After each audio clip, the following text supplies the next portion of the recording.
आलेल्या सलगच्या सुट्ट्या यामुळे पुणे जिल्ह्यात असणाऱ्या माळशेज घाटामध्ये पर्यटकांची मोठ्या प्रमाणावर गर्दी झाल्याचं चित्र आपल्याला पाहायला मिळतंय।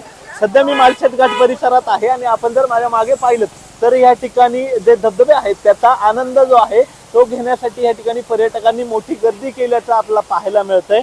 संपूर्ण जर दृश्य पाहिली तर मुंबई असेल पुणे असेल या भागातून जे पर्यटक आहेत ते या परिसरात येतात। सर्वाधिक पसंती जी आहे त्या या जुन्नर आणि जो ठाणे जिल्हा आहे याच्या सीमेवर असणाऱ्या माळशेज घाटाला पावसाळ्यामध्ये आपल्याला पाहायला मिळते आणि त्यामुळे या ठिकाणी प्रचंड गर्दी जी आहे ती पर्यटकांची आहे। असेच काही पर्यटक सध्या आपल्या सोबत आहेत, आपण त्यांच्याशी बोलूयात।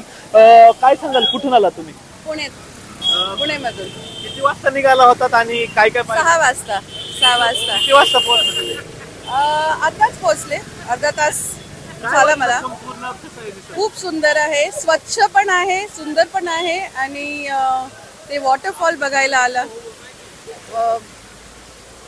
बारिश का मौसम है, बहुत ही सुंदर है, पाऊस खूपच चांगला आहे आणि एकंदरीत तुम्ही अनेक पर्यटन स्थळांवर गेला असाल, काय वेगळं वाटलं इथं अलग केलं? मला हे स्वच्छता खूपच आवडते। महाराष्ट्र खूपच सुंदर जागा आहे, खूप हरियाली, खूप मौसम बहुत अच्छा है। एकंदरीतच जर आणि जसं मी म्हटलं की आम्ही चहा पितो इथे, खूप मस्ती, चांगली मस्ती, पाऊस मध्ये चांगली मस्ती असते। एकंदरीतच जर आपण पाहिलं तर पर्यटकांचा जो उत्साह आहे तो मोठ्या प्रमाणावर या भागात असल्याचं आपल्याला पाहायला मिळतंय। कुठून आलात? धुळे। धुळ्यावर फिरायला आलात? हो, काय काय पाहिलं? सर्व पाहिलं आम्ही। एकंदरीत निसर्ग जो आहे तो पाहून कसं वाटलं? छान वाटलं। तुम्ही धुळ्यावरून आलात? हो, काय काय पाहिलं? धबधबे वगैरे दिसलात की नाही? मग मी घेतलं ना। किती जण आलात? दोन दिवस। किती जण आलात? ये आम्ही 6 जण। 6 जण आलात। हा, आणि काय बाईकवर आलात की फोर व्हीलर? 4 व्हीलर।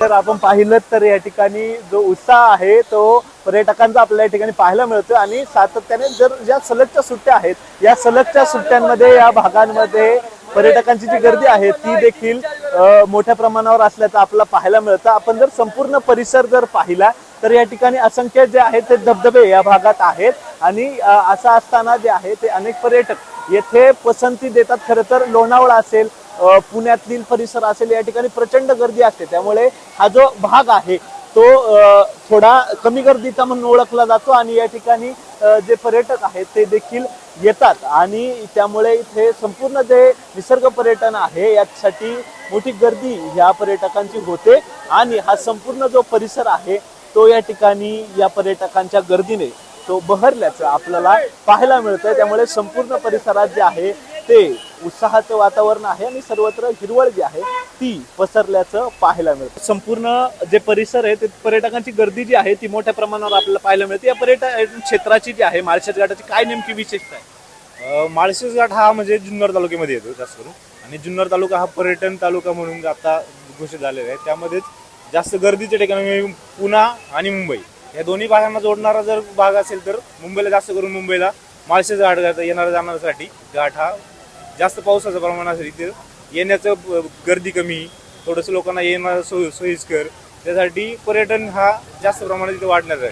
तिथे काय काय नेमकं पर्यटकांना पाहायला मिळतं? या ठिकाणी आता माळशेज घाटामध्ये भरपूर धबधबे आहेत, खाली काळू वॉटरफॉल आहे, तिथे काळू रिव्हर म्हणून पण फेमस आहे, तुम्ही घाट पाहू शकता।